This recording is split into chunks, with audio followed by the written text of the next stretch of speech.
ఈరోజు అంటే 2025 ఏప్రిల్ 23 యొక్క ప్రధానమైనటువంటి current affairs and current related general studies అంశాలని ఒకసారి డిస్కస్ చేద్దాం. ఈరోజు అంటే ఏప్రిల్ 23వ తేదీ 2025 సంవత్సరం. ఈరోజు అతి పెద్దదైనటువంటి ప్రధానమైనటువంటి అంశాలు మన దగ్గర ఉన్నాయి. ఏంటి అంటే జమ్మూ కాశ్మీర్లో ఉగ్రదాడి జరిగింది. దాని మీద భవిష్యత్తులో ఎగ్జామ్స్లో క్వశ్చన్స్ ఏ విధంగా వచ్చే అవకాశం ఉంది అన్నది ఇప్పుడు ఒకసారి డిస్కస్ చేద్దాం. అంతేకాకుండా ఈరోజు సుప్రీంకోర్టు ఒక రూలింగ్ ఇచ్చింది. అదేంటి అంటే ఆర్టికల్ 142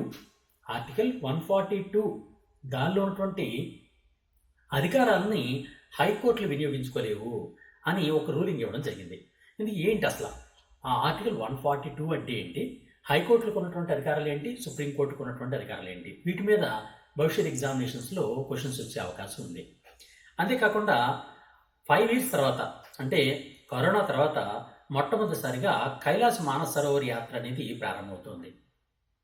ఈ కైలాస మానస సరోవర్ యాత్ర గురించి ఈరోజు కేంద్ర ప్రభుత్వం మన విదేశాంగ శాఖ ఒక ప్రకటన విడుదల చేసింది. దాని ప్రకారం జూన్లో ఈ యాత్ర ప్రారంభమవుతోందని ప్రకటించింది. దీని మీద భవిష్యత్ ఎగ్జామినేషన్స్లో క్వశ్చన్స్ ఏ విధంగా వచ్చే అవకాశం ఉంది, మ్యాపింగ్ అంటే అది ఎక్కడ ఉంది అనేది మ్యాపింగ్ ఏ విధంగా ఉంచే అవకాశం ఉన్నది చూద్దాం. అంతేకాకుండా ఈరోజు ఈ ఐజర్లో పనిచేస్తున్నటువంటి అసోసియేటెడ్ ప్రొఫెసర్ అయినటువంటి ఆయనకి ఈరోజు బ్రేక్ త్రూ 2025 అవార్డు అనేది వచ్చింది. ఇందుకు ఏంటి ఈ బ్రేక్ త్రూ 2025 అవార్డు అంటే ఏంటి, ఎవరికి ఇస్తారు, ఈ సంవత్సరం ఎవరికి ఇచ్చారు అనే వాటి మీద భవిష్యత్ ఎగ్జామినేషన్స్లో క్వశ్చన్స్ వచ్చే అవకాశం ఉంది.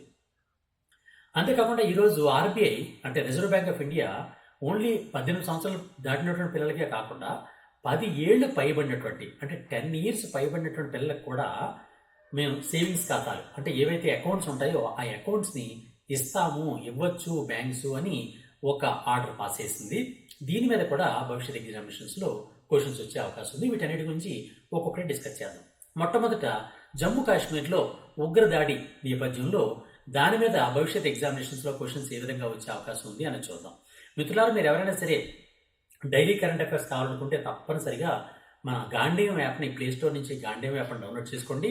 దానిలో ఏపీ డిఎస్సికి సంబంధించిన కానీ అంటే ఆంధ్రప్రదేశ్ డిఎస్సికి సంబంధించి general studies and current affairs విభాగానికి సంబంధించి మీరు ఏం ఆలోచించక్కర్లేదు. కంప్లీట్గా టోటల్ ప్యాక్ అనేది మనం ఆ యాప్లో రిలీజ్ చేయడం జరిగింది. దానిలో ఇంకా అప్లోడ్ కూడా చేస్తున్నాం, ఇంకా ఎక్కువ వీడియోస్ని కూడా అప్లోడ్ చేస్తున్నాం. అందువల్ల తప్పనిసరిగా మీ అందరూ కూడా గాంధీవం యాప్ని ప్లేస్టోర్ నుంచి GANDEEVAM గాంధీవం అని ప్లేస్టోర్ నుంచి కొడితే మన గాంధీవం యాప్ డౌన్లోడ్ అవుతుంది. దానిలో డైలీ కరెంట్ అఫైర్స్ మీరు ఫ్రీగా పొందొచ్చు. అలాగే డైలీ వీడియోస్ కూడా దానిలో పెట్టడం జరుగుతుంది. అంతేకాకుండా అతి త్వరలో జరగబడుతున్నటువంటి ఆంధ్రప్రదేశ్లో జరుగుతున్నటువంటి ఆంధ్రప్రదేశ్ జూనియర్ లెక్చరర్స్ ఎగ్జామ్స్ సంబంధించినటువంటి 150 మార్క్స్ వచ్చే విధంగా జనరల్ స్టడీస్ అండ్ కరెంట్ అఫైర్స్ని వీడియో కోసం పెట్టడం జరిగింది. అలాగే ఏపీ డిగ్రీ కాలేజ్ లెక్చరర్స్కి సంబంధించినటువంటి టోటల్ వీడియో కోర్స్ అంటే general studies and current affairs సంబంధించినటువంటి వీడియో కోర్సు టోటల్గా మన గాంధీ యాప్లో పెట్టాం. అంతేకాకుండా ఏపీ పాలిటెక్నిక్ లెక్చరర్స్ ఎగ్జామినేషన్ సంబంధించినటువంటి general studies and current affairs విభాగానికి సంబంధించినటువంటి టోటల్ వీడియో ప్యాక్ అనేది దానిలో పెట్టడం జరిగింది. అంతేకాకుండా తెలంగాణలో VRO ఎగ్జామినేషన్స్ అతి త్వరలో జరగబడుతున్నాయి. దీనిలో జనరల్ సైన్స్ విభాగానికి ఎక్కువగా మార్కులు ఇచ్చాడు. అందువల్ల జనరల్ సైన్స్కి ప్రత్యేకంగా ఒక కోర్సును డిజైన్ చేశాం. అలాగే general studies and current affairs కూడా దానికి రిలీజ్ చేయడం జరిగింది. అంతేకాకుండా ఆంధ్రప్రదేశ్ కానిస్టేబుల్ మెయిన్స్ ఎగ్జామినేషన్స్ ఉన్నాయి అతి త్వరలో.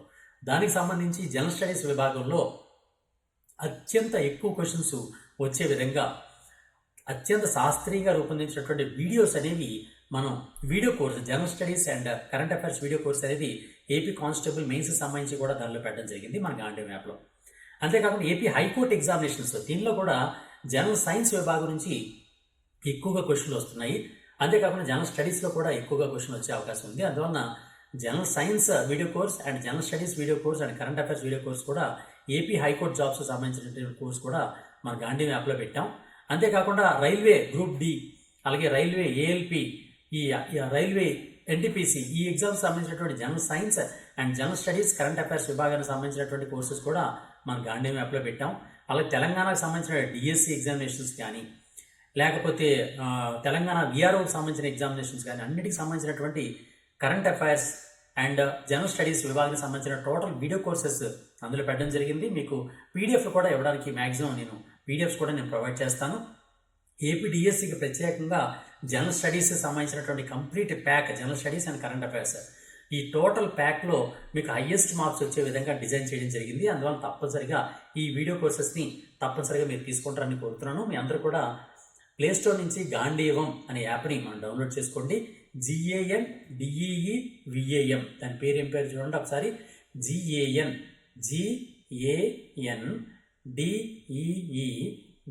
GANDEEVAM, గాంధీవం అని ప్లేస్టోర్లో కొడితే మీకు ప్లేస్టోర్ నుంచి డౌన్లోడ్ అయిపోతుంది.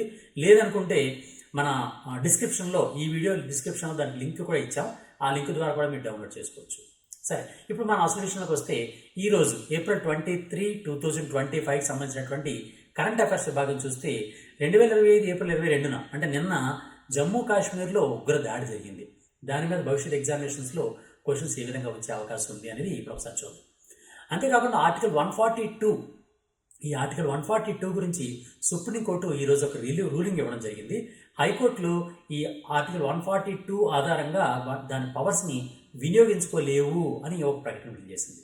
ఇందుకు ఏంటి ఆర్టికల్ 142 అంటే ఏంటి, హైకోర్టుకు ఉండే అధికారాలు ఏంటి, సుప్రీంకోర్టుకు ఉన్న అధికారాలు ఏంటి, వాటి గురించి కంప్లీట్ జనరల్ స్టడీస్ విభాగంలో ఒకసారి డిస్కస్ చేద్దాం.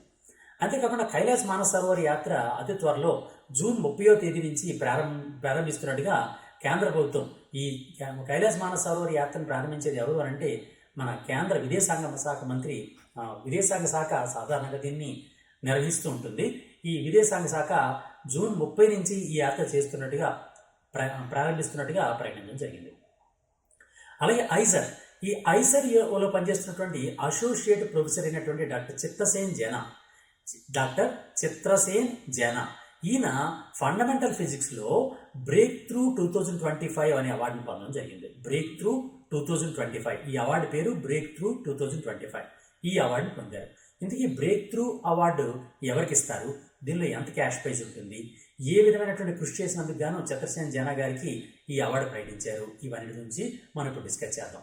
అంతేకాకుండా ఆర్బీఐ వాళ్ళ ప్రకటన ప్రకారం 10 ఏళ్ళు పైబడినట్టు అంటే 10 years కన్నా ఎక్కువైనటువంటి పిల్లలకి బ్యాంక్ ఖాతాల్ని మేము ప్రొవైడ్ చేస్తాము అని ఆర్బీఐ ప్రకటించింది. దాని మీద కూడా మన భవిష్యత్ ఎగ్జామ్స్లో క్వశ్చన్స్ వచ్చే అవకాశం ఉంది.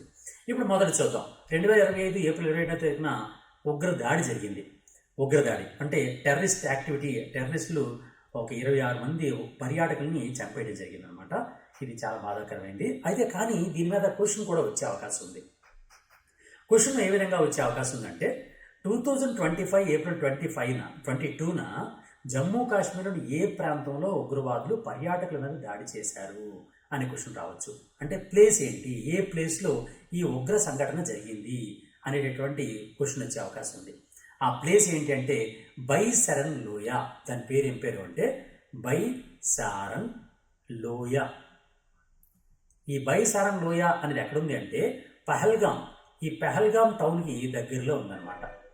పహల్గాం జమ్మూ కాశ్మీర్లోని, చూడండి మళ్ళీ జాగ్రత్తగా, జమ్మూ కాశ్మీర్ రాష్ట్రంలోని పహల్గాం జిల్లా, ఈ పహల్గాం టౌన్కి దగ్గరలో ఉన్నటువంటి ఈ బైసారంగ్ లోయ అనేటువంటి ప్రాంతంలో ఈ ఉగ్రదాడి అనేది జరిగిందనమాట. ఎప్పుడండి 2025 April 22వ తారీఖున జరిగినటువంటి ఈ ఉగ్రదాడిలో 26 మందిని ఈ ఉగ్రవాదులు టెర్రరిస్టులు చంపేయడం జరిగిందనమాట. 26 మెంబర్స్ని చంపేశారు. అయితే ఈ 26 మెంబర్స్ని చంపేసినటువంటి ఉగ్ర సంస్థ ఏ ఉగ్ర సంస్థ దీన్ని చేసినట్టుగా ప్రకటించుకుంది. ఉగ్ర సంస్థ, ఆ సంస్థ పేరు ఏం పేరు అనేటువంటి క్వశ్చన్ కూడా వచ్చే అవకాశం ఉంది. దాని పేరు ఏం పేరు అంటే కశ్మీర్ రెసిస్టెన్స్. ఈ కశ్మీర్ రెసిస్టెన్స్ అనేటటువంటి ఒక ఉగ్రమూక ఎవరైతే ఉగ్రదాడులు చేస్తున్నటువంటి ఉగ్రవాదులు ఉంటారో వాళ్ళు కశ్మీర్ రెసిస్టెన్స్ అనేటువంటి పేరుతో ఒక సంస్థని ఏర్పాటు చేసుకొని ఆ సంస్థ ప్రకారం వీళ్ళు దాడి చేయడం ప్రారంభించారనమాట. ఇది ఎందుకు ఇంత ప్రధానం అని అంటే ఇంచుమించు 2008 2008లో మనకు ఒక ఉగ్రదాడి జరిగింది. ఆ ఉగ్రదాడి అనేది టోటల్గా అంటే ముంబైలోని మన తాజ్ హోటల్లో డైరెక్ట్గా ఉన్నటువంటి ఎవరైతే పర్యాటకులు ఉన్నారో ఆ పర్యాటకుల మీద డైరెక్ట్గా ఈ ఉగ్రమోకులు అనేవి రెచ్చిపోయి వాళ్ళని అనేక మంది చంపేయడం జరిగింది. ఆ 2008 తర్వాత అతి పెద్ద ఇన్సిడెంటే ఇప్పుడు జరిగినటువంటి 2025 April 22 జరిగినటువంటి ఈ ఉగ్రదాడి అనమాట. అందువల్ల దీన్ని ప్రెస్టీజియస్గా తీసుకొని కేంద్ర ప్రభుత్వం దీని మీద అత్యంత వేగంగా అతి శీఘ్రంగా దీన్ని అరికట్టడానికి, దీనికి ప్రతీకారం తీసుకోవడానికి కూడా ప్రయత్నం చేస్తోంది. ప్రస్తుతం మన ఇప్పటివరకు సౌదీ అరేబియాలో సౌదీ అరేబియా వెళ్ళినటువంటి ప్రధాని నరేంద్ర మోడీ గారు కూడా ఆగమేఘాల మీద ఇండియాకి వచ్చేయడం జరిగింది. ప్రస్తుతం అమిత్ షా గారితో అండ్ మన హోంమంత్రి అయినటువంటి అమిత్ షా గారితోనూ, రక్షణ మంత్రి అయినటువంటి రాజ్నాథ్ సింగ్ గారితో వీళ్ళతోని భద్రతా మండలి అంటే భద్రతా వ్యవహారాలు చూసేటటువంటి కేంద్ర కమిటీ అంతా కూడా సమావేశం ఏర్పాటు చేసుకొని దీని మీద ఏ విధమైనటువంటి చర్యలు చేపట్టాలని దాని మీద చర్చిస్తోంది ప్రస్తుతం. అతి త్వరలోనే పాకిస్తాన్కి బుద్ధి చెప్పడం కోసం మన కేంద్ర ప్రభుత్వం చర్యలు తీసుకునే అవకాశం ఉంది. ఓకే, దీనికి సంబంధించి ఈ విధంగా తెలుసుకోవాలి. నెక్స్ట్ ఇంకో పాయింట్ చూడండి. ఈరోజు సుప్రీంకోర్టు ఒక రూలింగ్ ఇచ్చింది. అదేంటి అంటే ఆర్టికల్ 142 తెలుగులో ఆర్టికల్ అధికరణము అంటారు. 142వ అధికరణం, భారత రాజ్యాంగంలో ఉన్నటువంటి 142వ అధికరణాన్ని హైకోర్టులు వినియోగించుకోలేవు. ఇది కేవలం సుప్రీంకోర్టుకు మాత్రమే ఆ అధికారం ఉంది అని ఈరోజు ప్రకటించింది. దాన్ని మన పేపర్లో, అన్ని పేపర్లో కూడా కనిపిస్తుంది ఈ ఆర్టికల్ గురించి. అసలు ఇందుకు వాట్ ఈజ్ ఆర్టికల్ 142 అండ్ హైకోర్టులు ఎటువంటి అధికారాలు కలిగి ఉంటాయి, పవర్స్ కలిగి ఉంటాయి, సుప్రీంకోర్టు ఎటువంటి అధికారాలు కలిగి ఉంటాయి అనే విషయాన్ని నేను ఒక్కసారి కొంచెం డీటెయిల్గా చెప్తాను. మొదట సుప్రీంకోర్ట్ ఆఫ్ ఇండియా కొన్ని ప్రధానమైనటువంటి పనులు చేస్తుంటుందండి. అంటే దాని అకార్డింగ్ టు కాన్స్టిట్యూషన్ అనమాట, భారత రాజ్యాంగం ప్రకారం కొన్ని ప్రధానమైన పనులు చేస్తూ ఉంటుంది. అది ఏంటి అంటే దానిలో మనం తెలుసుకోవాల్సినటువంటి కొన్ని ఆర్టికల్స్ ఏంటి అని అంటే, తప్పనిసరిగా గుర్తుంచుకోవాల్సిన ఆర్టికల్ ఏంటి అంటే ఆర్టికల్ 131, 131 ఆర్టికల్ ప్రకారం ఈ సుప్రీంకోర్టు ఏం చేస్తుందంటే సెంటర్కు అంటే కేంద్రానికి వెర్స్ వేరువేరు రాష్ట్రాలకు కేంద్రానికి ఒక రాష్ట్రం కానీ వేరువేరు రాష్ట్రాలకు కానీ మధ్య వివాదాలు ఏర్పడితే ఆ వివాదాలను పరిష్కరించే బాధ్యత సుప్రీంకోర్టు కలిగి ఉంటుంది అని ఆర్టికల్ 131 తెలియజేస్తుంది.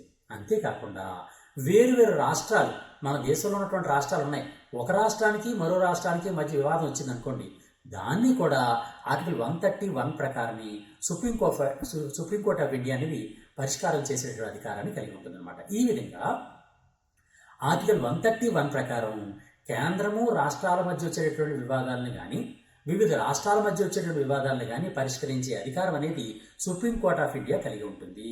ఇది మనం గుర్తుంచుకోవాల్సిన మొట్టమొదటి ఆర్టికల్. నెక్స్ట్ ఇంకో ఆర్టికల్ చెప్తాను. అదేంటి అంటే ఆర్టికల్ 32. ఇది చాలా ఇంపార్టెంట్ ఆర్టికల్ అండి. ఆర్టికల్ 32 ఎందువల్లంటే మన బాబాసాహెబ్ అంబేద్కర్ గారికి చాలా ఇష్టమైనటువంటి ఆర్టికల్ ఇది. ఆర్టికల్ 32 బాబాసాహెబ్ అంబేద్కర్ గారు దీని మీద ఒక ప్రత్యేకమైనటువంటి నినాదాన్ని, ప్రముఖమైనటువంటి నినాదం, అనేక ఎగ్జామ్స్లో ఈ నినాదం వచ్చిందనమాట. ఆయన చూడండి, వీళ్ళందరూ కూడా నాయకులు, జాతీయ నాయకులు అనమాట. వీళ్ళు రాజకీయ నాయకులు కాదు. అంబేద్కర్ లాంటి వాళ్ళందరూ కూడా నేషనల్ లీడర్స్, జాతీయ నాయకులు. వాళ్ళు దేశం యొక్క సౌభాగ్యం గురించి ఆలోచించేటటువంటి వాళ్ళ మాట, ప్రతి మాట కూడా ఒక తోట లాంటిది అనమాట. ఆ విధంగా ఆర్టికల్ 32 గురించి బాబాసాహెబ్ అంబేద్కర్ గారు ఓ మాట చెప్పారు. ఏమన్నారంటే ఆ కాన్స్టిట్యూషన్కి ఒక గుండె లేక మనస్సు ఏదైనా ఉంది అంటే ఆ ఆర్టికల్ 32 అన్నారనమాట. ఆయన ఏమని చెప్పారంటే the heart and soul of the constitution is article 32 అని చెప్పారు. చూడండి, చాలా ఇంపార్టెంట్ పాయింట్ అండి. ఈ పాయింట్ మీరు తప్పనిసరిగా గుర్తుంచుకోవాలి. Heart and soul of the constitution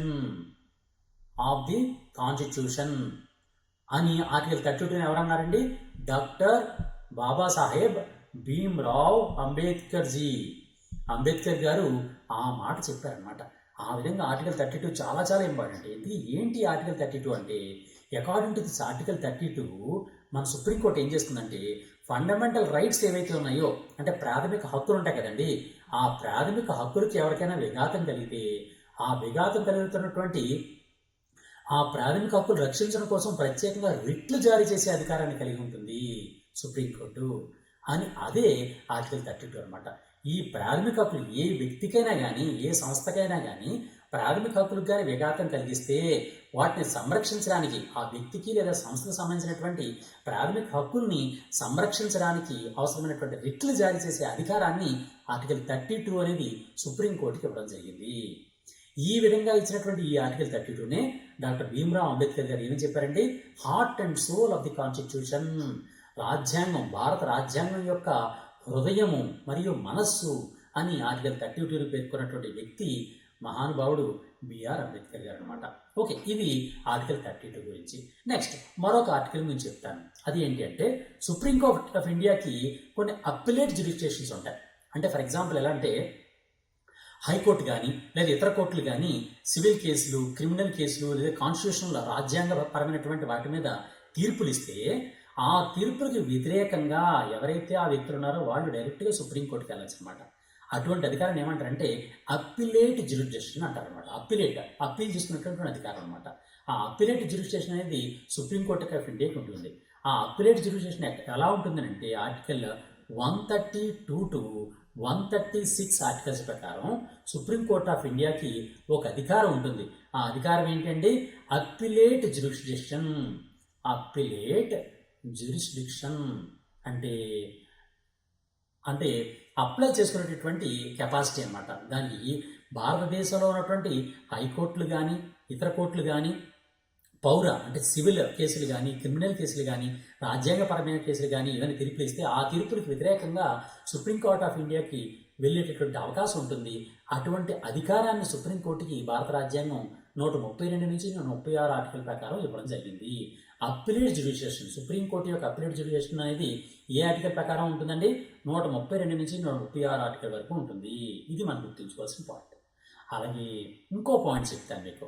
అదేంటి అంటే ఆర్టికల్, ఇవన్నీ చాలా చాలా చాలా ఇంపార్టెంట్ అండి. చాలాసార్లు ఎగ్జామ్స్లో అడిగాడు. అనేక ఎగ్జామ్స్లో మీరు డిఎస్సి చదువుతున్నా, కానిస్టేబుల్ చదువుతున్నా, లేకపోతే జేఎల్, డిఎల్, పాలిటెక్నిక్ లెక్చరర్స్, మీరు ఏ ఎగ్జామ్ ప్రిపేర్ అవుతున్నారా, రైల్వే ఎగ్జామ్ ప్రిపేర్ అవుతున్నా, ఇవన్నీ చాలా చాలా ఇంపార్టెంట్. ఆర్టికల్ 143 గురించి చెప్తానండి. 143 ఆర్టికల్ 143 ఇదేంటంటే president can seek opinion in legal matters. ఏవైనా రాష్ట్రపతి గారు, భారత రాష్ట్రపతి ఉంటారు కదండి, భారత రాష్ట్రపతికి ఏమైనా సందేహాలు వస్తే ఆయనకి లీగల్ ఒపీనియన్స్, న్యాయపరమైనటువంటి సలహాలు, న్యాయ సలహాలు ఎవరిస్తారండి? సుప్రీంకోర్టే ఇస్తుంది.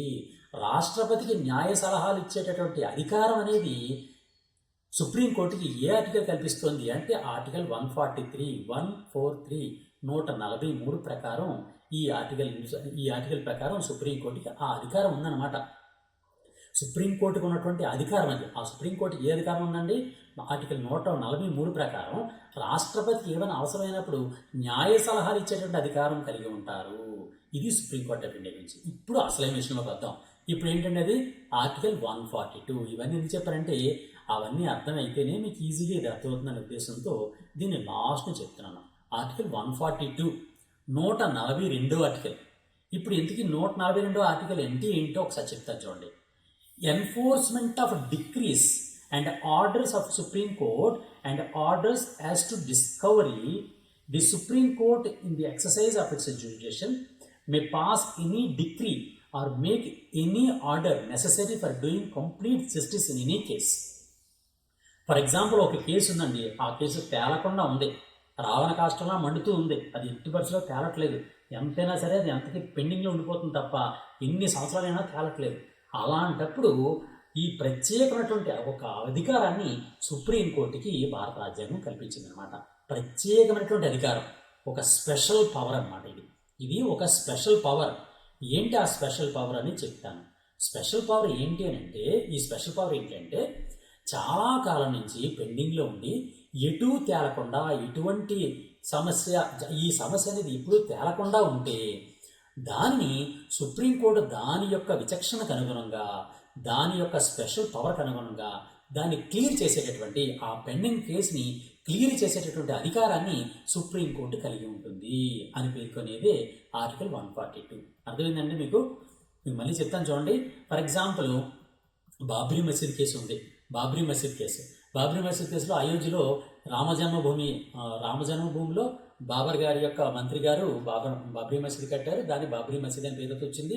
అది చాలా కాలం నుంచి రాముడి యొక్క జన్మస్థానం కాబట్టి మాకు ఇవ్వండి అని చెప్పి సుప్రీంకోర్టు ఆఫ్ ఇండియాలో హిందువులు పోరాటం చేశారు. అలాగే అది బాబ్రీ మసీద్ అంటే మసీద్ కాబట్టి మాది అని ముస్లిం సోదరులు కూడా దాని మీద కేసులు నమోదు చేయడం జరిగింది. అయితే ఇది ఎంతకీ తేలినటువంటి సమస్య. అందువలన 2019లో సుప్రీంకోర్టు ఆఫ్ ఇండియా ఏం చేసిందంటే ఇరుపక్షాలని దగ్గర పెట్టుకొని ఇరుపక్షాలకి ఆమోదయోగ్యంగా మధ్యవర్తుల సమక్షంలో ఇరుపక్షాలకి ఆమోదయోగ్యంగా ఈ కేసుని ఒక కొలిక్కి తెచ్చింది. దాన్ని ఏమంటారంటే బాబ్రీ మసీద్ రామ్ జన్మభూమి కేసు 2019 అంటారు. ఈ 2019లో జరిగినటువంటి బాబ్రీ మసీద్ రామ్ జన్మభూమి కేసు అనేది ఆర్టికల్ 142లో ఉన్నటువంటి స్పెషల్ పవర్కి అనుగుణంగానే సుప్రీంకోర్టు ఆఫ్ ఇండియా చేసిందన్నమాట. అంతేకాకుండా మీకు భోపాల్ ట్రాజడీ ఉంటుంది. భోపాల్ ట్రాజడీ అంటే మన ఒరిస్సాలో ఉన్నటువంటి భోపాల్లో ఈ మిథైల్ ఐసోసైనైడ్ విడుదలవడం వల్ల అనేక మంది చచ్చిపోయారు. యూనియన్ కార్బైడ్ కేసు అనేటువంటిది. యూనియన్ కార్బైడ్ కంపెనీ అనేది అనేక విషవాయువు విడుదల చేసేది. దాన్ని MIC అంటారు. మిథైల్ ఐసోసైనైడ్ విడుదలవడం వలన ఆ సైనైడ్ కారణంగా అది పీల్చినటువంటి అనేక మంది మరణించడం జరిగింది. ఆ కేసు పరిష్కారంలో కూడా సుప్రీంకోర్టు ఆఫ్ ఇండియా అనేది ఆర్టికల్ 142 ప్రకారం తన స్పెషల్ పవర్స్ని ఉపయోగించి దానిలో ఆ కేసుని పరిష్కరించడం జరిగింది. అలా అనేక రకాలైనటువంటి పర్యావరణపరమైనటువంటి కేసులు, ఇలాంటి కేసులన్నింటినీ కూడా ఆర్టికల్ 142 ప్రకారమే సుప్రీంకోర్టు ఆఫ్ ఇండియా అనేది పరిష్కరిస్తుంటుంది. ఈ పవర్ ఏంటండి? ఒక స్పెషల్ పవర్. ఏంటి? వివాదాన్ని పరిష్కరించలేకపోయినటువంటి పరిస్థితుల్లో తమ విచక్షణకు అనుగుణంగా, ప్రత్యేక అధికారానికి అనుగుణంగా అకార్డింగ్ టు ఆర్టికల్ 142 సుప్రీంకోర్టు అనేది దాని తీర్పును వెలువరుస్తుంది అని తెలియజేసేదే ఆర్టికల్ 142. ఈ ఆర్టికల్ 142 అనేటటువంటి ఈ ప్రత్యేకమైనటువంటి అధికారం అనేది హైకోర్టులకు లేదు. High court doesn't have that power అని సుప్రీంకోర్టు ఆఫ్ ఇండియా ఈ రోజు ప్రకటించింది. ఇది మనం చెప్తున్నటువంటి అసలైనటువంటి విషయం అన్నమాట. ఓకేనండి, ఇది 142 ప్రకారం ఆ విచక్షణ అనేది కేవలం సుప్రీంకోర్టు ఆఫ్ ఇండియాకే ఉంది తప్ప మీకు అంటే హైకోర్టుకు మాత్రం ఎట్టి పరిస్థితుల్లో లేదు అని ఈరోజు సుప్రీంకోర్టు ఆఫ్ ఇండియా అనేది దాన్ని వివరించడం జరిగింది. ఈ విధంగా 142 ఆర్టికల్ నుంచి మనం చెప్పుకుంటాం. అలాగే ఇంకా కొన్ని చెప్పుకోవాలనుకుంటే మన సుప్రీంకోర్టు ఆఫ్ ఇండియా గురించి 137, 136 వీటి గురించి కూడా చెప్పుకోవచ్చు. అంటే ఏదైనా రివ్యూ, ఫర్ ఎగ్జాంపుల్ ఏదైనా కేసు ఉందంటే దాన్ని రివ్యూ చేసే అధికారాన్ని కూడా 137 కలిగి ఉంటుంది. ఇలా కొన్ని స్పెషల్ అనుకోండి. ఇప్పుడు నేను ఇంకొక విషయం చెప్తాను. అదేంటంటే అయితే ఇప్పుడు సుప్రీంకోర్టు ఆఫ్ ఇండియాకు ఉన్నటువంటి పవర్స్ గురించి చెప్పాను. మరి హైకోర్టుకి ఎటువంటి పవర్స్ ఉన్నాయి? హైకోర్టుకు ఉన్నటువంటి పవర్స్లో ఆర్టికల్స్ మూడు ఆర్టికల్స్ అండి. ఎక్కువ చెప్పను, 3 చెప్తాను. ఈ ఆర్టికల్స్ ఏంటి అంటే హైకోర్టుకు ఉన్నటువంటి ఆర్టికల్స్లో హైకోర్టుకు ఉన్నటువంటి పవర్స్లో ఉన్నటువంటి ఆర్టికల్స్ వివరిస్తున్నటువంటి ఆర్టికల్స్ ఏంటంటే ఆర్టికల్ 226, ఆర్టికల్ 227, ఆర్టికల్ 228. ఈ 3 ఆర్టికల్స్ హైకోర్టు గురించి, హైకోర్టు యొక్క అధికారాలను తెలియజేస్తాయి అన్నమాట. Article 226, article 227, article 228. ఆర్టికల్ 226 ప్రకారం హైకోర్టు ఏం చేయగలదంటే రిట్స్ని జారీ చేయగలదు. ఇందాక ఆల్రెడీ చెప్పాను నేను రిట్స్ అని. ఆర్టికల్ 32 ప్రకారం సుప్రీంకోర్టు రిట్స్ జారీ చేస్తుంది కదండి. అలాగే 226 ప్రకారం హైకోర్టు కూడా can issue writs for the enforcement of fundamental rights and for any other purpose.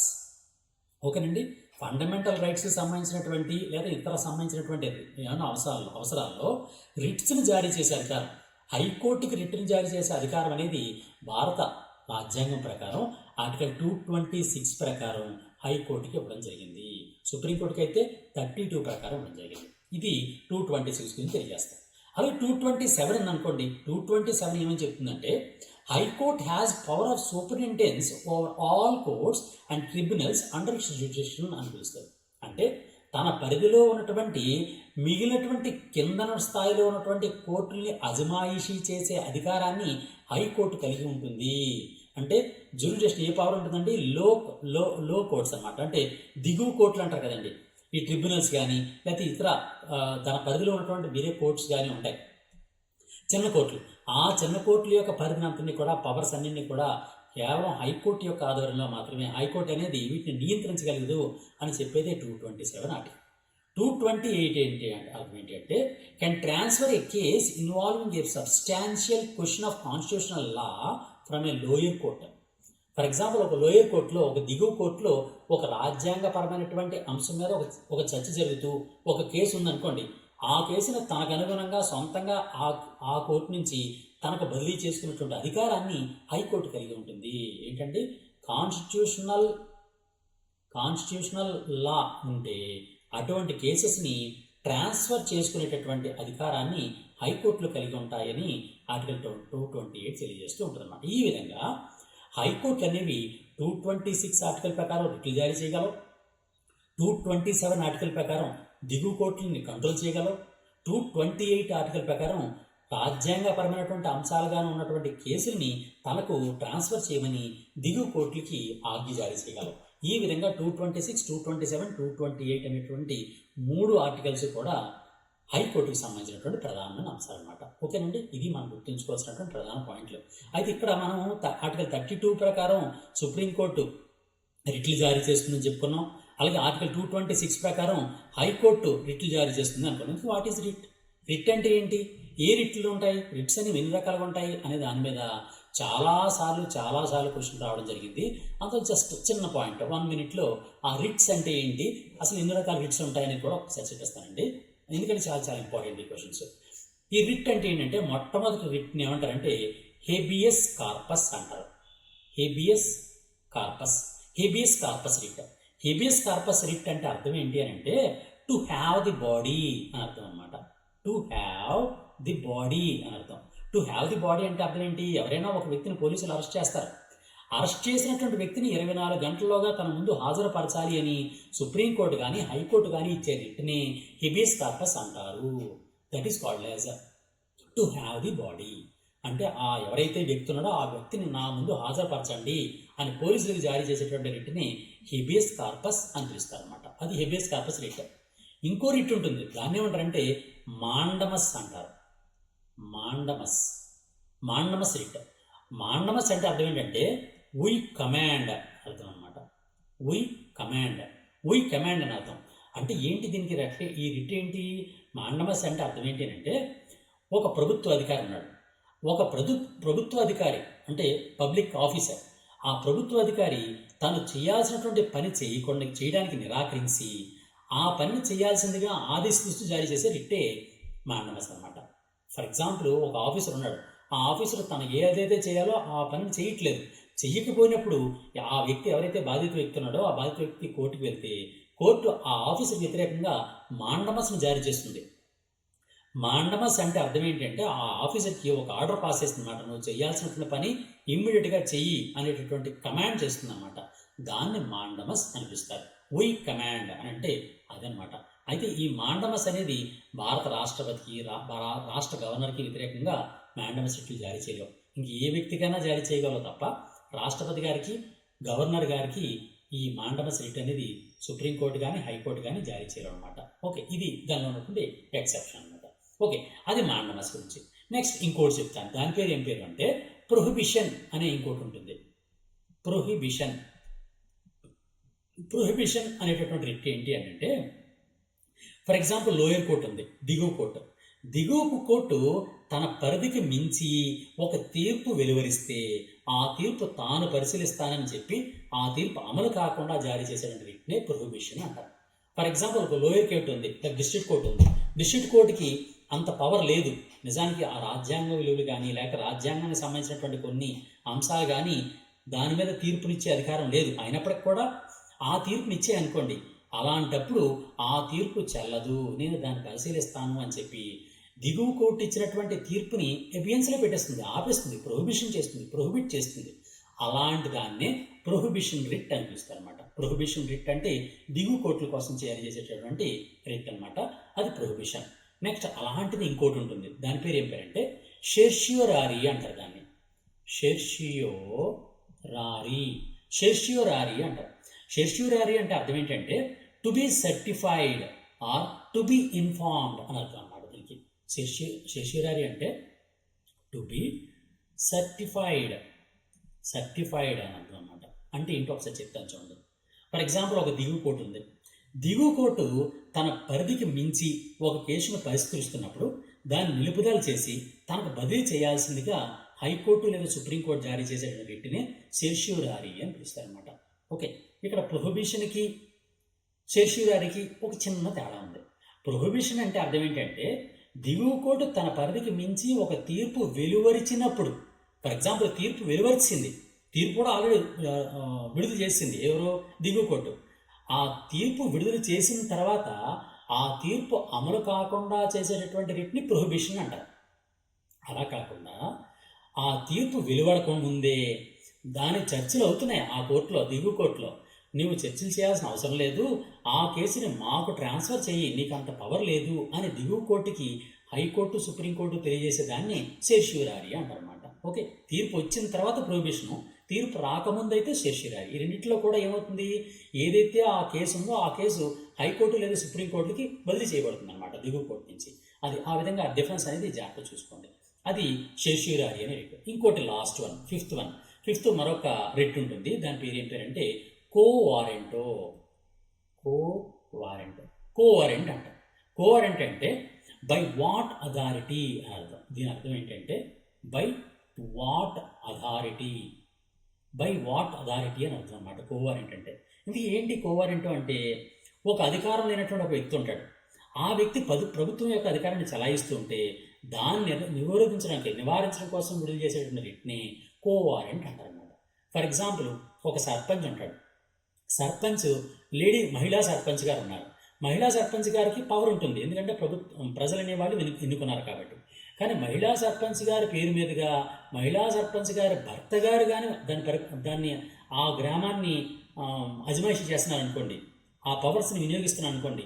అలా ఎవరైతే తనకు అధికారం లేకున్నా సరే ప్రభుత్వ అధికారాన్ని కానీ చలాయిస్తుంటే, అలాంటి అధికారం నీకు లేదు, అలాంటివి చెయ్యొద్దు అని చెప్పడం కోసమే by what authority you have that power అని ప్రశ్నించేటటువంటి రిట్ని కోవారెంట్ అనిపిస్తారు అనమాట. ఈ విధంగా ఈ హైకోర్టులు సుప్రీంకోర్టులు అనేవి 5 రకాలైనటువంటి రిట్లను జారీ చేయగలన్నమాట. ఆ 5 రకాల రిట్లు చూడండి. ఈ 5 రిట్ల గురించి చాలాసార్లు ప్రతి ఎగ్జామ్లో ఒక క్వశ్చన్ గ్యారెంటీ అండి. ఈ 5 రిట్ల గురించే ఏంటంటే అవి: 1 హేబియస్ కార్పస్, 2 మాండమస్, 3 ప్రొహిబిషన్, 4 సెర్ష్యూరారీ, 5 కోవారెంటో. ఈ విధంగా ఈ 5 రిట్ల గురించి మనం తప్పనిసరిగా గుర్తుంచుకోండి. ఇది మనం గుర్తుంచుకోవాల్సినటువంటి ప్రధానమైన అంశాలు. దీని మీద వచ్చిన డిఫరెంట్ క్వశ్చన్స్ కూడా మనకు వచ్చే అవకాశం ఉంటుంది. అంటే ఆర్టికల్ 142 ఎవరికి ఉంటుంది, సుప్రీంకోర్టుకు ఉంటుందా, హైకోర్టుకు ఉంటుందా, ఇలా క్వశ్చన్స్ కూడా మనకి అడిగే అవకాశం ఉంటుంది. అందువల్ల దానికి సంబంధించిన క్వశ్చన్స్ కూడా మీరు చదువుకోండి. దీనిలో నేనేం చెప్తానంటే, దీనికి సంబంధించినటువంటి టోటల్ పీడిఎఫ్ని నేను నా గాంధీయం యాప్లో పెట్టేస్తానండి.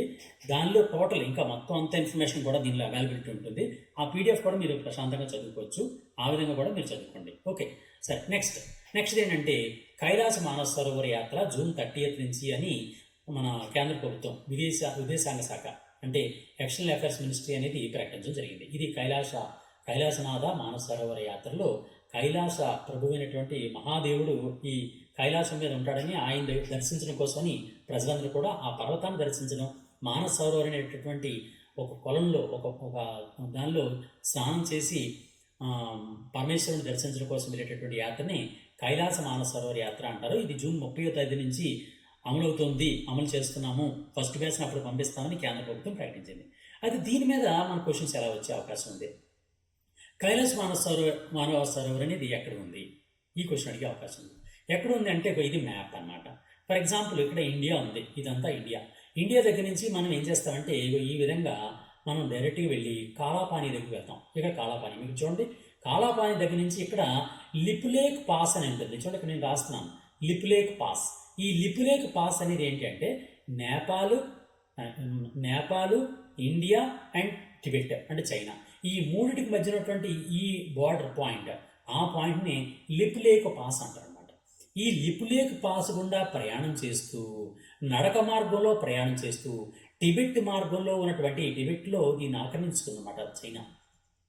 ఈ టిబెట్లో చైనా ఆక్రమించుకున్నటువంటి ఈ టిబెట్ లోపల ఉన్నటువంటి మానస సరోవర్ లేక్ అనేది ఉంటుంది. ఈ మానస సరోవర్ లేక్లో స్నానం చేసి అక్కడి నుంచి ముందుకు ప్రయాణించి కైలాస్ మౌంటైన్ అంటే ఏదైతే కైలాస పర్వతం ఉంటుందో ఆ కైలాస పర్వతాన్ని దర్శనం చేసుకుని చుట్టూ ప్రదక్షిణ చేసేటటువంటి యాత్రని కైలాస మానస సరోవర్ యాత్ర అని పిలుస్తారనమాట. ఓకే, ఇది కైలాస మానస సరోవర్ యాత్ర. ఇప్పుడు దీని మీద క్వశ్చన్ ఎలా వస్తుందో చూడండి. కైలాస మానస సరోవర్ ఎక్కడ ఉంది? భారతదేశంలో ఉందా, నేపాల్లో ఉందా, లేకపోతే భూటాన్లో ఉందా, చైనాలో ఉందా అనే క్వశ్చన్ అడిగే అవకాశం ఉందన్నమాట. చైనాలోని టిబెట్లో ఉందన్నమాట. ఈ కైలాస పర్వతం యొక్క విశిష్టత ఏంటి అంటే ఓన్లీ హిందువులు మాత్రమే కాదు, బౌద్ధులు, జైనులు, ఇలా అన్ని చాలా మతాల వాళ్ళందరూ కూడా ఈ పర్వతాన్ని పవిత్ర మతం కింద చూస్తూ ఉంటారన్నమాట. ఈ మానస సరోవర్ యొక్క ప్రత్యేకత ఏంటి అంటే ప్రపంచంలోని అత్యంత ఎత్తులో ఉన్నటువంటి నీటి సరస్సులో ఒకటనమాట. ఇది చాలా ప్రధానమైనటువంటి సరస్సు అనమాట. ఇది ఇంచుమించుగా 24 నుంచి 26 రోజుల పాటు ఈ యాత్ర అనేది సాగుతూ ఉంటుంది. ఎన్ని రోజులండి? ప్రతి సంవత్సరం కూడా సాధారణంగా 24 నుంచి 26 రోజులు 24 to 26 డేస్ అనేది ఈ యాత్ర కొనసాగుతుండేది. ఎలా చెప్పానంటే, నేను ఉత్తరాఖండ్లో నుంచి లిపులేక్ పాస్ దగ్గరికి వెళ్తుంటుంది. చూడండి, ఇక్కడ మీకు చూపిస్తాను మ్యాప్లో. ఉత్తరాఖండ్ పక్క నుంచి వెళ్తూ ఈ లిపులేక్ పాస్కి వెళ్తుంది అన్నమాట. మన నేపాల్ ఉంది కదండి, నేపాల్ దగ్గర నుంచి వెళ్ళి లిపులేక్ పాస్ మీదుగా టిబెట్లో ప్రవేశిస్తారు. ఆ టిబెట్లో రాక్షస్థల్ అనేటటువంటి ఒక ప్రదేశం ఉంటుంది. అక్కడే మానస్ సరోవర్ అనేది ఉంటుంది. మానస్ సరోవర్ దాటిన తర్వాత మౌంట్ కైలాష్ ఉంటుంది అనమాట. ఈ విధంగా ఇండియా నేపాల్ మధ్య గుండా ప్రయాణం చేస్తూ టిబెట్లో ప్రవేశించి టిబెట్లో మనం ఈ యాత్రని పూర్తి చేయాల్సి ఉంటుందన్నమాట. ఈ విధంగా మానస్ సరోవర్ యాత్రని సాధారణంగా చేస్తూ ఉంటారు. సాధారణంగా ఏంటంటే నేపాల్ గుండా లిపులేక్ పాస్ మీదుగా వెళ్తుంటారు. ఇంకొక ఏంటంటే నేపాల్ గుండా ఇంకో మార్గం కూడా ఉంది. దాన్ని ఏమంటారంటే హిల్సా మార్గం అంటారు అనమాట. ఆ హిల్సా మార్గం గుండా కూడా మనకు వెళ్తూ ఉంటారు. ఇక మనం గుర్తుంచుకోవాల్సిన అంశం ఏంటంటే, కైలాస మానస్ సరోవర్ యాత్ర నిర్వహిస్తున్నటువంటి సంస్థ ఏది అంటే మన కేంద్ర విదేశాంగ మంత్రి. మన విదేశాంగ శాఖ ఉంటుంది కదండి, ఆ విదేశాంగ మంత్రిత్వ శాఖ అనేది అంటే ఎక్స్టర్నల్ మినిస్ట్రీస్, మన కేంద్ర ఎక్స్టర్నల్ మినిస్ట్రీ విదేశాంగ మంత్రిత్వ శాఖ అనేది ఈ మానస్ సరోవర్ యాత్ర అనేది ప్రతి సంవత్సరం కూడా నిర్వహిస్తూ ఉంటుంది. అయితే ఈ మధ్యకాలంలో 5 సంవత్సరాల నుంచి ఈ మానస్ సరోవర్ యాత్రని చేయట్లేదు. ఎందువల్లంటే కరోనా వచ్చిన దగ్గర నుంచి అక్కడికి పంపించడం అనేది ఆపేశారనమాట. అందువలన ఈ కైలాస మానస్ సరోవర్ యాత్ర అనేది 5 సంవత్సరాల తర్వాత, అంటే కరోనా తర్వాత ఇప్పుడే ప్రారంభమవుతుంది అనమాట. Next, IISER associate professor doctor Chittasen Jana fundamental ఫిజిక్స్లో బ్రేక్ త్రూ 2025 అవార్డుని గెలుపొందడం జరిగింది. చూడండి, మనకి ఇక్కడ మన క్వశ్చన్ గుర్తుంచుకోవాల్సిన అంశం ఏంటంటే, ఎవరికి వచ్చింది అవార్డు? డాక్టర్ చిత్తసేన్ జానా. ఈ డాక్టర్ చిత్తసేన్ జానా గారికి ఆ అవార్డు ఏ అంశంలో వచ్చింది? ఫండమెంటల్ ఫిజిక్స్లో వచ్చింది. చూడండి, క్వశ్చన్స్ ఎన్ని రకాలుగా వస్తూ ఉంటాయో. ఒకటి, ఎవరికి వచ్చింది?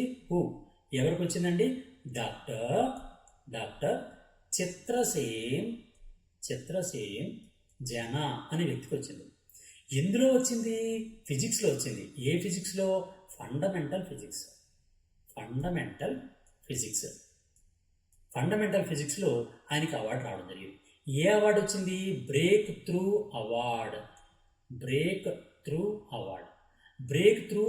అనేది వచ్చింది. బ్రేక్ త్రూ అవార్డు 2025 అవార్డు వచ్చిందన్నమాట. ఆయన ఎక్కడ వర్క్ చేస్తున్నారు? ఐజర్లో వర్క్ చేస్తున్నారు. ఐజర్ సంస్థలో వర్క్ చేస్తున్నారు. ఐజర్ సంస్థలో అసోసియేట్ ప్రొఫెసర్గా పనిచేస్తున్నటువంటి డాక్టర్ చిత్తసేన్ జానా గారికి ఫండమెంటల్ ఫిజిక్స్లో బ్రేక్ త్రూ 2025 అవార్డు వచ్చింది. ఇది మనం గుర్తుంచుకోవాల్సిన ప్రధాన పాయింట్. క్వశ్చన్ ఏ విధంగా వచ్చే అవకాశం ఉందండి?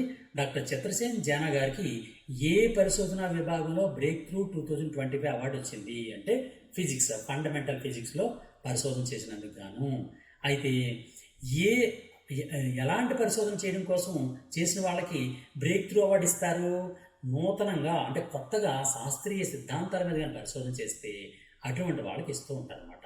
ఈయన ప్రస్తుతం ఐజర్లో అసోసియేట్ ప్రొఫెసర్గా పనిచేస్తున్నారు. అయితే ఇంతకీ ఐజర్ అంటే ఏంటి? ఇప్పుడు ఐజర్ సంస్థ గురించి మనం చెప్పుకున్నాం. ఎందువలన?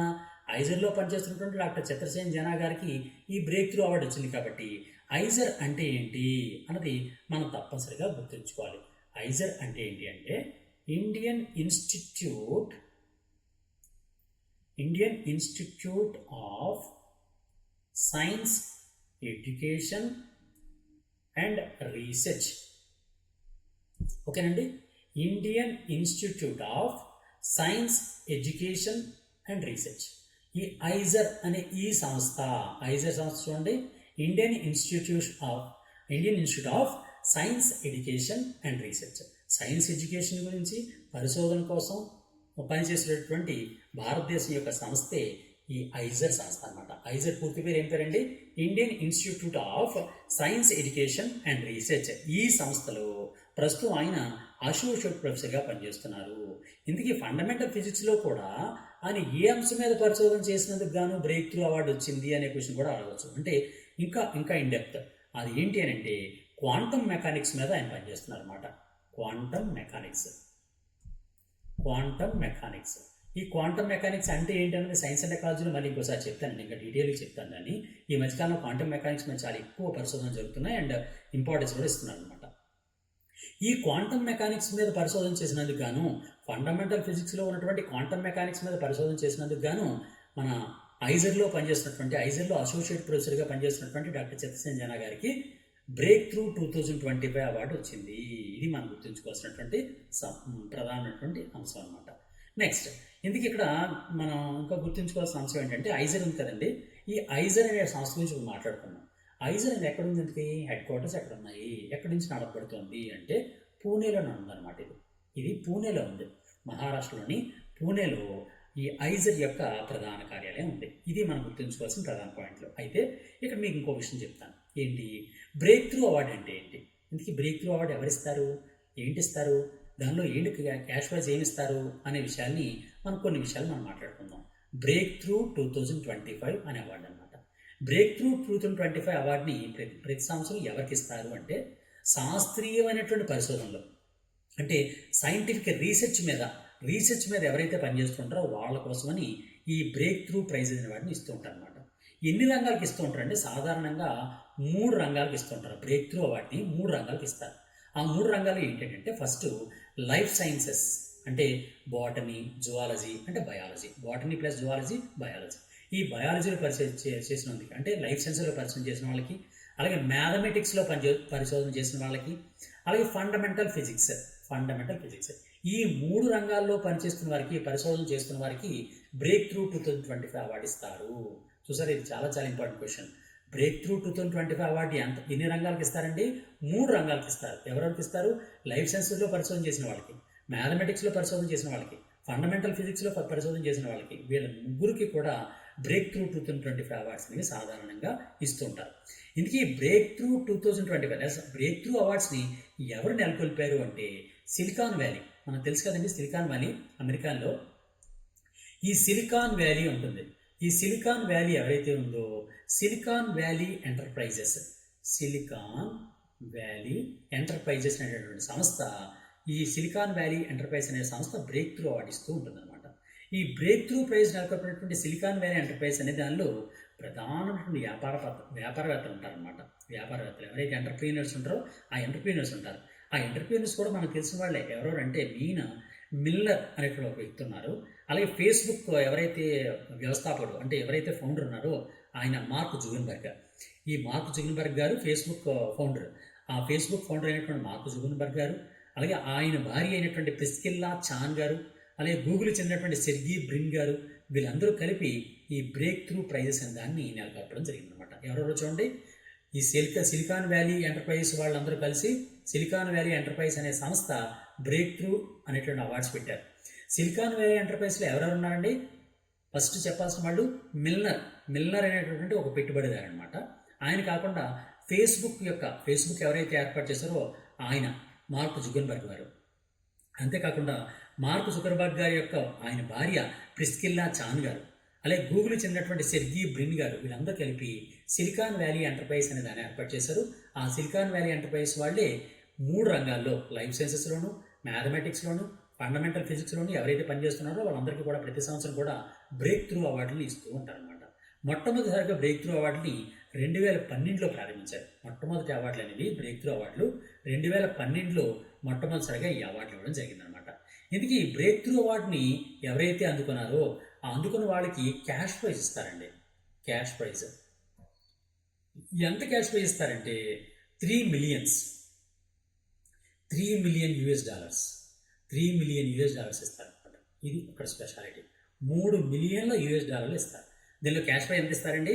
3 మిలియన్ల క్యాష్ ప్రైజ్ అనేది సాధారణంగా దీనిలో ఎవరైతే గెలిపోయిందో వాళ్ళకి ఇస్తూ ఉంటారనమాట. నిజానికి ఇంతకుముందు 2023లో లాస్ట్ ఇయర్ కాకుండా అంతకుముందు 2023లో మన భారతదేశానికి చెందినటువంటి ఒక ఆరోగ్య కార్యక్రమానికి ఒక అవార్డు వచ్చిందనమాట. UN అవార్డు కూడా వచ్చింది. ఆ అవార్డు అందుకున్నప్పుడు వీళ్ళు కూడా ఈ బ్రేక్ త్రూ అవార్డుని అందుకోవడం జరిగింది అనుకోండి. ఓకే సార్, ఈ విధంగా ఏంటంటే బ్రేక్ త్రూ అవార్డు గురించి మనం చెప్పుకున్నట్లయితే బ్రేక్ త్రూ అవార్డు అనే దాన్ని ఐజర్ సంస్థకు చెందినటువంటి, అంటే పూణే హెడ్ క్వార్టర్లో ఉన్నటువంటి ఐజర్ అంటే Indian Institute of Science Education and Research, ఈ సంస్థ చెందినటువంటి మన అసోసియేట్ ప్రొఫెసర్ అయినటువంటి డాక్టర్ చిత్తసేన్ జియానా గారు ఫండమెంటల్ ఫిజిక్స్లోని క్వాంటమ్ మెకానిక్స్లో పరిశోధన చేసినందుకు గాను బ్రేక్ త్రూ 2025 అవార్డు గెలుపొందారు. ఈ విధంగా ఇండియన్ గెలుపొందారు కాబట్టి ఈ అవార్డు గురించి మనం చాలా ఇంపార్టెంట్, మనం గుర్తుంచుకోవాలి. ఇందుకు బ్రేక్ త్రూ అవార్డుని ఎవరు నెలకొల్పారండి? సిలికాన్ వ్యాలీ ఎంటర్ప్రైజ్ వాళ్ళు నెలకొల్పారు. దానిలో వేరు వేరు పెట్టుబడిదారులందరూ కూడా ఉన్నారు.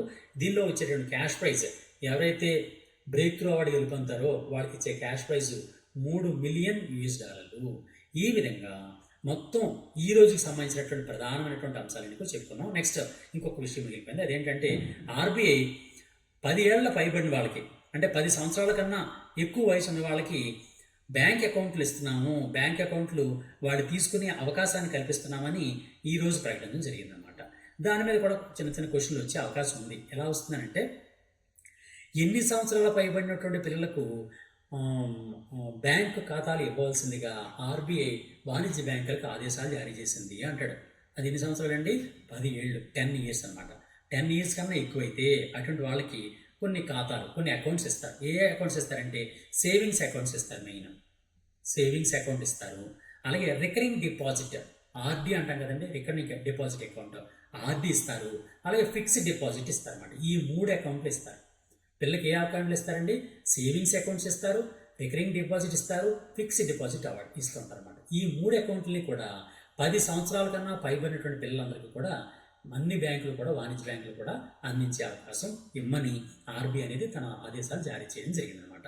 అయితే దేనికోసం, ఏ లక్ష్యంతో ఆర్బీఐ 10 ఏళ్ల పైబడినటువంటి పిల్లలకి బ్యాంకు ఖాతాలు ఇమ్మని ఆదేశాలు జారీ చేసిందంటే, పిల్లల్లో పొదుపు, సేవింగ్స్ మీద అవగాహన కలిగించడం కోసం, వాళ్ళకి సేవింగ్స్ మీద అవగాహన కలిగించడం కోసమని ఇటువంటి చర్యని చేపట్టడం జరిగిందనమాట. పిల్లల్లో సాధారణంగా పొదుపుని అలవాటు చేయాలి అనే ఉద్దేశంతో వాళ్ళకి అది ఇవ్వడం, ఆ అవకాశాన్ని ఇవ్వడం జరిగిందనమాట. ఎన్ని ఇయర్స్ అండి? 10 ఇయర్స్, 10 సంవత్సరాలు. అయితే డెబిట్ కార్డు గురించి కూడా కొన్ని ఇచ్చింది. సాధారణంగా ఏటీఎంతో పాటు, అంటే సేవింగ్స్ అకౌంట్తో పాటు ఏటీఎం సదుపాయాన్ని కూడా ఇమ్మని చెప్పింది. కానీ ఒక లక్ష రూపాయల వరకు తీసుకోవాలనుకుంటే మాత్రం వాళ్ళ తల్లిదండ్రుల అనుమతి మాత్రం ఉండాలి. అందుకని లోపు అయితే మాత్రం పిల్లలు తమ సొంతంగా సేవింగ్స్ అకౌంట్లు ఓపెన్ చేసుకోవచ్చు, రికరింగ్ డిపాజిట్ ఓపెన్ చేసి పెట్టుకోవచ్చు. అలా ఫిక్స్డ్ డిపాజిట్లో కూడా వాళ్ళ యొక్క అమౌంట్ని ఫిక్స్ చేసుకోవచ్చు అనేటటువంటి సేవింగ్స్ అకౌంట్స్ని ఈ మన ఆర్బీఐ వాళ్ళు పెంచడం జరిగిందనమాట. దీనికి సంబంధించినటువంటి విశేషాలు అనమాట. ఈ రోజు సంబంధించినటువంటి ఇన్ని విశేషాలు కూడా మీకు అన్ని వివరించడం జరిగింది. ఇంకా ఏమైనా డౌట్ ఉంటే మాకు కామెంట్ రూపంలో తెలియజేయండి. అంతేకాకుండా మీరు ఏదైనా సరే మీరు చెప్పేటప్పుడు ఏంటంటే, నేను ఒకటే మిమ్మల్ని రిక్వెస్ట్ చేస్తున్నాను. ఇప్పుడు ఇంతలా చేస్తున్నప్పుడు తప్పనిసరిగా మీరు ఏం చేయాలి అంటే, నాకు చిన్న సహాయం చేయాలి. ఏంటి ఆ సహాయం అంటే, తప్పనిసరిగా మీరందరూ కూడా నాకు ఈ వీడియోస్ని షేర్ చేయండి. షేర్ చేయడం ద్వారా నాకు చాలా ఉపయోగపడుతూ ఉంటుంది. అందువల్ల తప్పనిసరిగా మీరు షేర్ చేయండి. ఈరోజు నేను ఒక క్వశ్చన్ ఇద్దాం అనుకుంటున్నానండి. మీ అందరూ కూడా కామెంట్ రూపంలో ఆ క్వశ్చన్ సంబంధించిన ఆన్సర్ మాకు తెలియజేయండి. ఏంటి అని అంటే, doctor BR Ambedkar garu heart and soul of the constitution అని ఏ ఆర్టికల్ను